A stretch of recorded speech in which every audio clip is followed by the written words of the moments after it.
Hello, everyone, and welcome to our podcast. I'm your host, Saul, and I'm delighted to have you join us today's episode. We have a very special guest with us, Taylor Zork, who is the CEO and co founder at Crypto CFOs.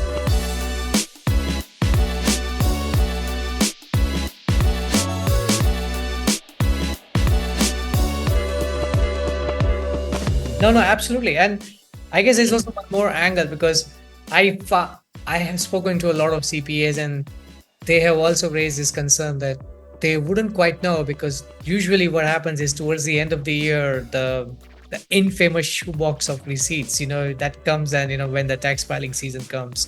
And that's when they realize that, oh, they see that entry in their bank account and that's going to some exchange and they realize that, okay, that has happened.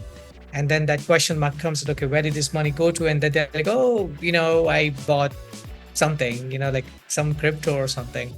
Or maybe, some art that they saw somewhere, which is to be traded in crypto and you had there to transfer funds into some wallet and something. And that happens.